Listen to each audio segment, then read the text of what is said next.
Hello दोस्तों, rank up पे आपका स्वागत है। तो आज है 14 अप्रैल। 14 अप्रैल मतलब अम्बेडकर जयंती। अम्बेडकर जयंती की आप सभी को शुभकामनाएं। तो आज हम डॉक्टर अम्बेडकर से जुड़ी हुई मतलब इम्पोर्टेंट बातें करेंगे इस वीडियो में। उनसे रिलेटेड मैंने इम्पोर्टेंट 20 क्वेश्चन निकाले हैं और उन क्वेश्चन के बारे में मैं डिटेल से आपसे बात करूँगा। ठीक है, तो उनका जो फेमस कोट है हम उससे उससे बात करते हुए मतलब उसको लेकर बात करते हुए वीडियो स्टार्ट करते हैं कि शिक्षा उस शेरनी का दूध है जो पिएगा वही दहाड़ेगा। जैसे हम एक एग्जाम्पल ले लेते हैं कि अगर जो आपके मूल अधिकारों का उल्लंघन होता है तो आप आर्टिकल 32 के थ्रू आप सुप्रीम कोर्ट जा सकते हैं, आर्टिकल 226 के थ्रू आप हाई कोर्ट जा सकते हैं। तो ये सब डॉक्टर अंबेडकर की ही देन है। ठीक, तो आइए हम वीडियो स्टार्ट करते हैं। हम पहला क्वेश्चन लेते हैं। हम पहला कि डॉक्टर अंबेडकर का जन्म कब और कहाँ हुआ था। जैसे कि आप वीडियो में देख रहे हैं 14 अप्रैल 1891 को महू में, मध्य प्रदेश में। जो अब महू था वो अंबेडकर नगर के नाम से जाना जाता है। ठीक है, तो अब मैं इनके बारे में थोड़ा सा और एक्स्ट्रा बता देता हूँ। भाई एक तो इनकी पहले शादी हुई थी, एक इन्होंने 1948 में सविता अंबेडकर जी से शादी करी थी। ठीक है, तो जो पहली पत्नी थी उनका नाम क्या था? रमाबाई। उनका नाम क्या था? रमाबाई। उनका नाम था रमाबाई, उनका नाम था। और जो इनकी शादी 1906 में हुई थी, उस टाइम लगभग ये 15 वर्ष के थे। ठीक है, तो चलते हैं नेक्स्ट क्वेश्चन पर। अब ये इसमें डॉक्टर अंबेडकर का पूरा नाम क्या था, तो इसमें बहुत डाउट रहता है कि जो सरनेम है कि ये एक तो मतलब ये लोग बाग बताते हैं, मतलब जो कुछ रेफरेंसों में तो है कि इनके गांव का नाम था अंबेडकर। ठीक है, लेकिन कुछ कहते हैं जो इनके टीचर थे, जो ब्राह्मण थे, महादेव अंबेडकर उनका नाम था, कि उन्होंने दिया था। ठीक है, और ज़्यादातर रेफरेंस में यही लिखा हुआ है, तो हमें उस बात से कोई मतलब नहीं है। जो शिक्षक होता है उसकी कोई जाति नहीं होती है। ठीक है, जहाँ से सीखने को मिला है हमको सीख लेना चाहिए। तो इनका जो पहले स्टार्टिंग में सरनेम जो था वो था सकपाल, क्योंकि इनके पापा का नाम रामजी सकपाल था। क्या था? इनका स्टार्टिंग में जो उपनाम था सकपाल था। ठीक है, लेकिन बाद में इनका नाम क्या हुआ? भीमराव रामजी अंबेडकर, जो पूरा नाम था। ठीक, चलते हैं नेक्स्ट वीडियो में, नेक्स्ट क्वेश्चन पर। इसमें लिखा हुआ डॉक्टर अंबेडकर किस जाति से संबंध रखते थे। तो वो महार जाति से थे, जो उस समय अछूत मानी जाती थी। मैं एक बात और बता दूं, यहाँ पर जैसे ये महार जाति है, तो जैसे महार जाति को महाराष्ट्र में महार बोला जाता है, मध्य प्रदेश में अहीरवार लोग होते हैं, यूपी में जैसे चमार होते हैं, हरियाणा में भी चमार होते हैं, राजस्थान में मेघवाल होते हैं। तो ये सब एक ही जाति है। ठीक है, मैं इनसे रिलेटेड एक बात और बता देता हूँ इनके। और जो मैं अभी बात करूँ, जैसे अगर जो इनकी दूसरी पत्नी थी, इन्होंने 1948 में उनसे शादी करी थी, और वो क्या थी? पेशे से डॉक्टर थी। क्या थी? डॉक्टर। डॉक्टर थी। उनका नाम क्या था? सविता अंबेडकर। और वो बाद में सविता अंबेडकर बाद में सविता माई के नाम से फेमस हुई थी।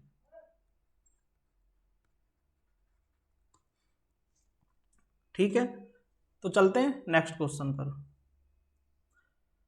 नेक्स्ट क्वेश्चन कि डॉक्टर अंबेडकर के पिता का नाम क्या था, वे क्या करते थे। तो उनका नाम था जो पूरा नाम था रामजी मालोजी सकपाल। वो ब्रिटिश आर्मी में सूबेदार थे, और वह मतलब पढ़े लिखे इंसान थे, तो शिक्षा के महत्व को समझते थे। उनकी पत्नी का नाम क्या था? भीमाबाई। उनकी पत्नी का नाम था भीमाबाई। वो भी काफ़ी मतलब समझदार थी, अंबेडकर जी की मम्मी। और वो अंबेडकर जी उनको आई कह के बुलाते थे। और जब बाबा साहब 5 या 6 साल के थे, जब 5 या 6 साल के थे, तब उनकी डेथ हो गई थी।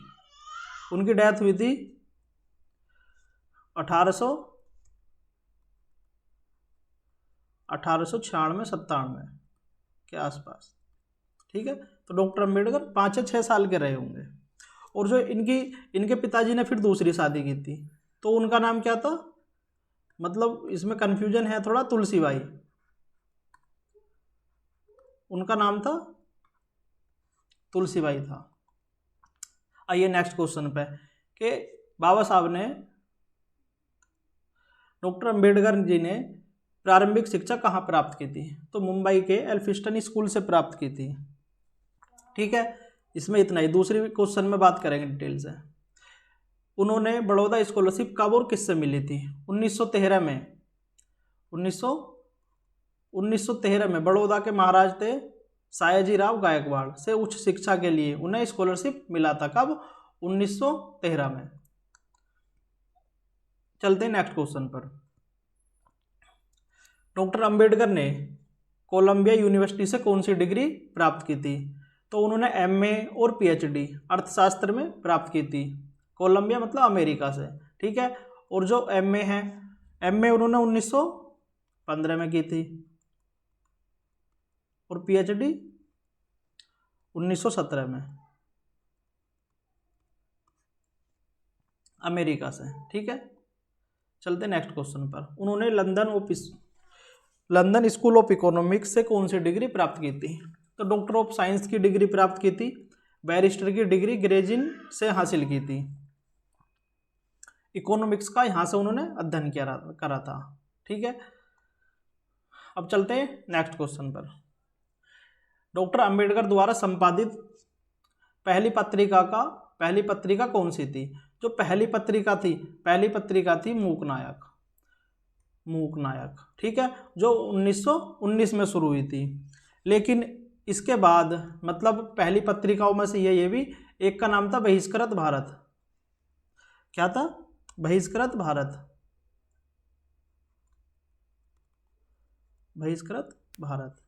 मतलब दलितों की आवाज उठाने के लिए 1927 में बनाई थी। यह भी दलितों की आवाज बनने वाली पहली पत्रिका में से थी। ठीक है, एक ये थी मूकनायक और ये पत्रिका। ठीक है, चलते नेक्स्ट क्वेश्चन।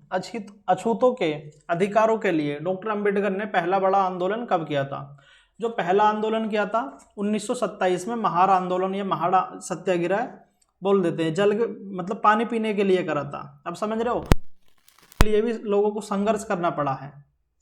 ठीक है, तो 1927 में महार सत्याग्रह करा था। इसके बाद एक अनुसूचित जाति संघ बनाया था, दलितों के राजनीतिक अधिकारों के लिए था। उन्होंने हमेशा शिक्षा को दलितों की मुक्ति का अधिकार माना।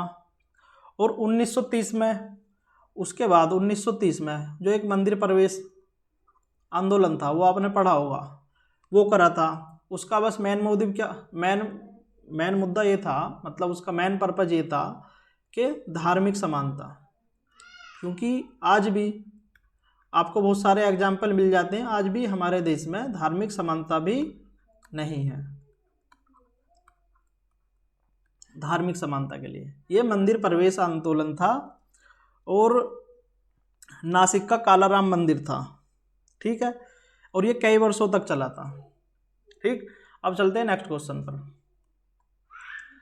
पूना समझौता, ये बहुत इंपॉर्टेंट है। पूना समझौता कब और किसके बीच हुआ था, तो 1932 में। 1932 में महात्मा गांधी और डॉक्टर अंबेडकर के बीच। इसके स्टार्टिंग फेज के बारे में बात कर लेते हैं। भाई, ब्रिटिश सरकार ने दलितों के लिए सेपरेट इलेक्टोरेट, अलग से निर्वाचन की घोषणा की थी, तो गांधी जी ने इसका विरोध किया था। तो विरोध करने के बाद फिर डॉक्टर अंबेडकर और गांधी जी के बीच समझौता हुआ था, तो दलितों को आरक्षण के आधार पर अलग से प्रतिनिधित्व दिया गया था। ठीक है, तो ये पूना समझौता ये था 1932 में हुआ था। ठीक है, चलते नेक्स्ट क्वेश्चन पर। ठीक, संविधान सभा में डॉक्टर अंबेडकर की क्या भूमिका थी, तो वे संविधान सभा में जो ड्राफ्टिंग कमेटी थी उसके अध्यक्ष थे। तो ड्राफ्टिंग कमेटी का काम क्या था मैं आपको बता देता हूँ। जैसे इनिशियल ड्राफ्ट मतलब स्टार्टिंग का जो ड्राफ्ट बनता था वो BN राव जो संवैधानिक सलाहकार थे उनकी देखरेख में बनता था, लेकिन जब चेक होने के लिए वो जाता था मतलब कन्फर्म होने के लिए तो डॉक्टर अंबेडकर के पास जाता था, क्योंकि डॉक्टर अंबेडकर अध्यक्ष थे प्रारूप समिति के। कौन से? प्रारूप समिति के।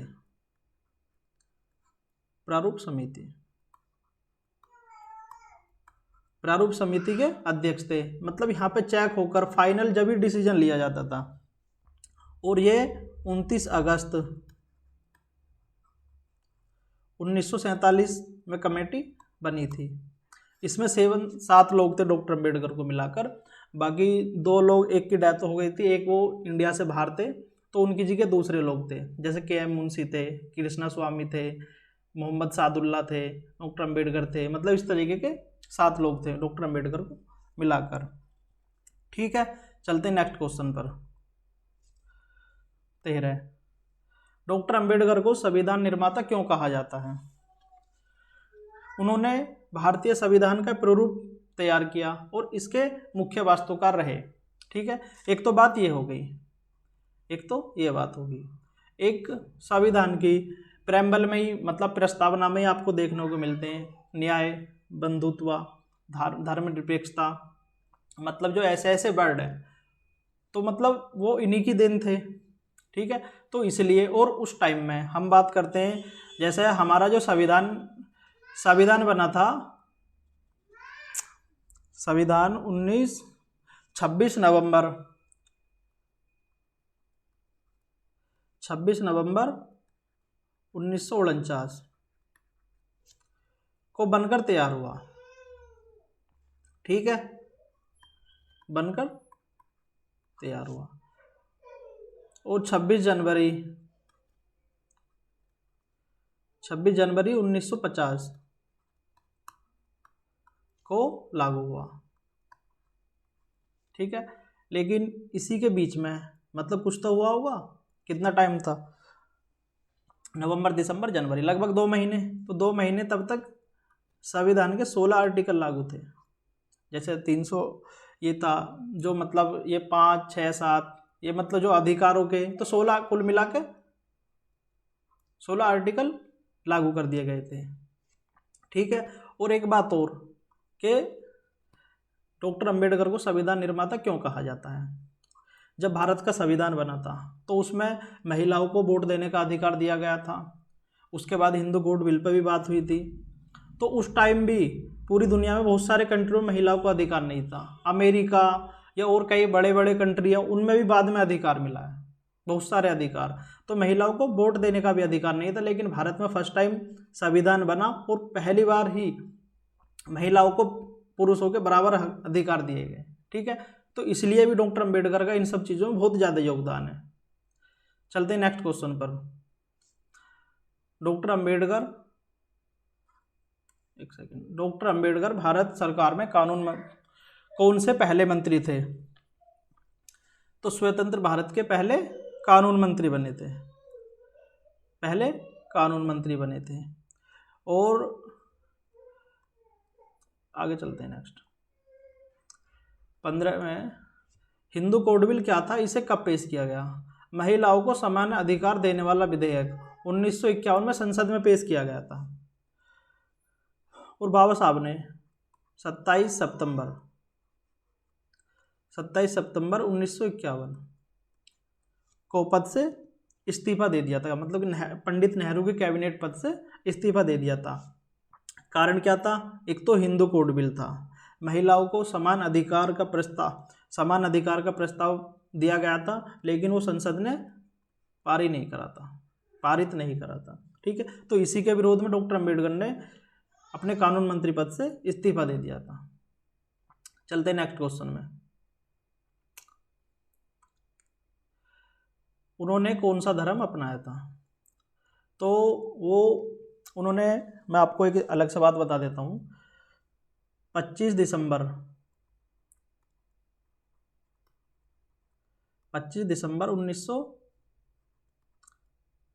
1927 को मनुस्मृति जलाई थी।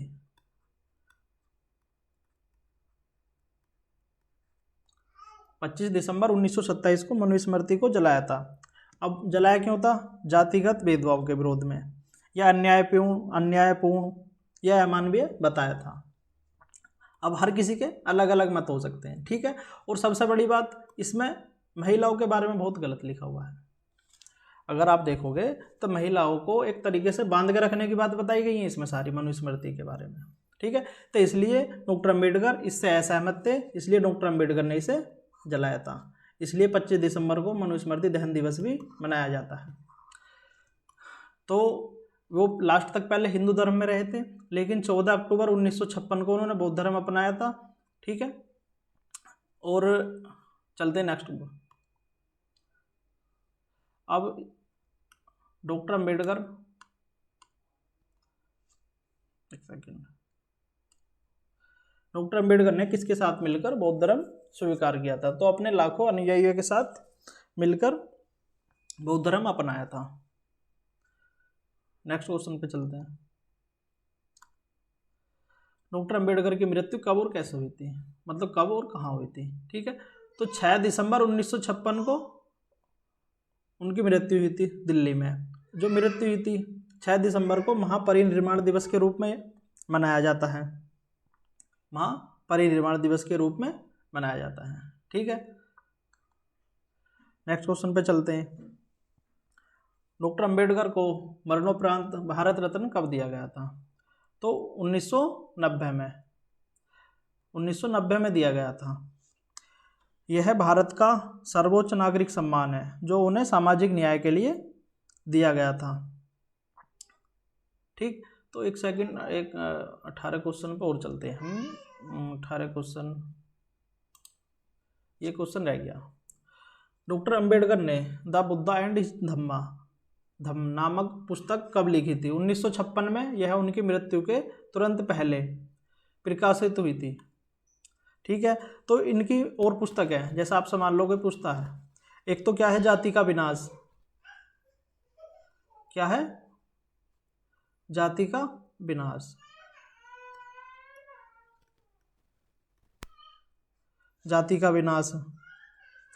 एक हु इज द शूद्राज बोल सकते हैं, मतलब शूद्रों की खोज, मतलब शूद्र कौन थे, हु इज द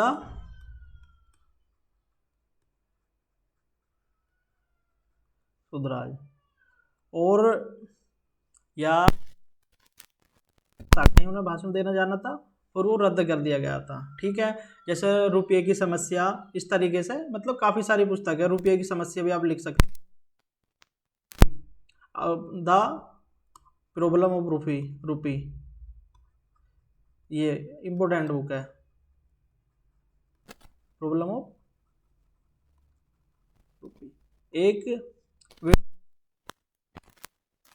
अमेरिका में अब भी पढ़ाई जाती है, इसे भी आप याद कर सकते हैं, waiting for A visa.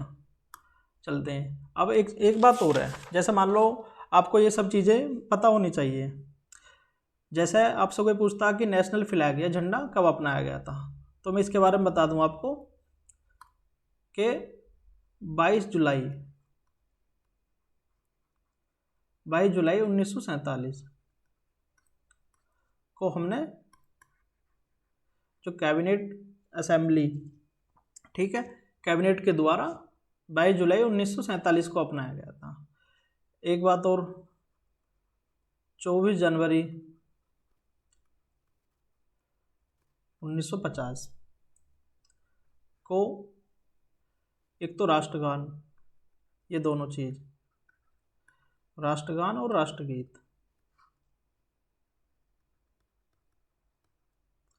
National theme और नेशनल सॉन्ग, राष्ट्रगीत, ये दोनों अपनाए गए थे, ठीक है। तो ये भी इम्पोर्टेंट है। तो मतलब जो मैंने बातें बताई हैं 20 क्वेश्चन लेकर, और उनके बारे में मैंने आपको बताने की कोशिश करी है, तो ये सब बातें आपको पता होनी चाहिए, इंडिया के हर व्यक्ति को पता होनी चाहिए।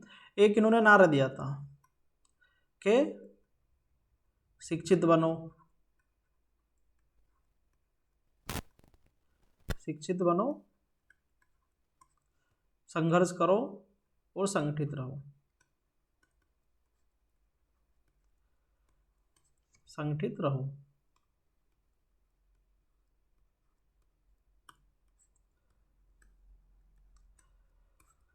ठीक है, तो उनके जीवन से जुड़ी मैंने इम्पोर्टेंट बातें आपको बताने की कोशिश करी है।